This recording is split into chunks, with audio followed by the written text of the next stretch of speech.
Celine, anak. Humihingi ako sa'yo ng tawad. Humihingi ako sa'yo ng tawad kasi may nagtatabuyan kita noon.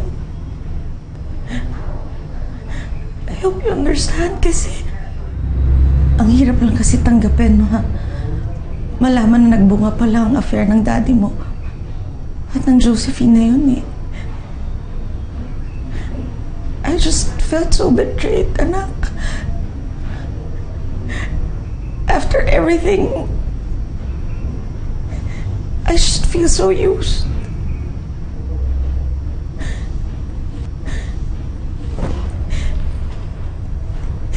Pero hindi naman ibig sabihin nun sa'yo ko galit, eh.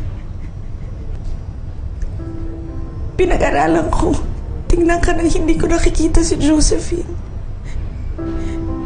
Pinag-aaralan kong ihiwalay ka sa babaeng yun.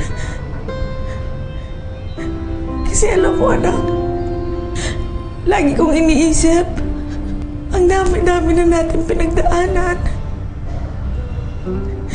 Tinuring na kita na parang tunay na anak. Mahal na mahal kita, Celine. Hindi magbabago yung nararamdaman ko para sa'yo. Kaya, kung pwede lang,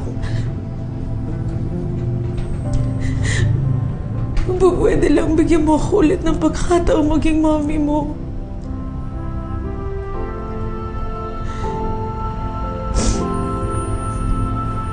Mommy, gusto ko.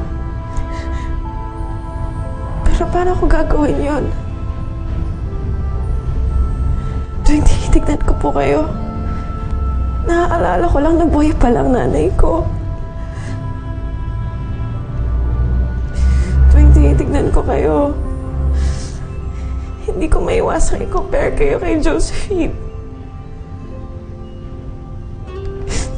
Kayo na hindi ko naman kadugo. Ang bait-bait niyo sa akin. Tapos si Josephine, wala naman siyang ginawang mabuti para sa akin, eh. Hindi naman siya naging nanay para sa akin, eh. Hindi, anak, andito ako. Tutulungan kita para makapag-move on.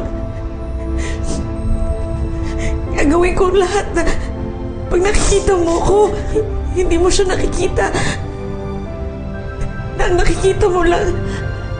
Pag tinitingnan mo ko, yung mommy mo na nagmahal sa'yo at nag-alaga sa'yo.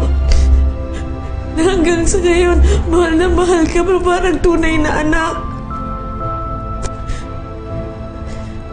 Mommy, alam mo namang mahal na mahal kita, diba? At alam ko namang nasasaktan ka.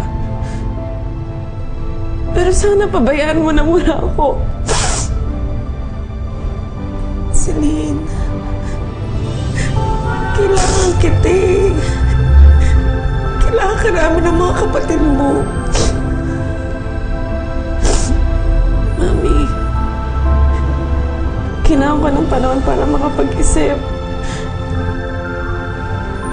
I want to find my faith in people again. In honesty. Sana maintindihan mo yun.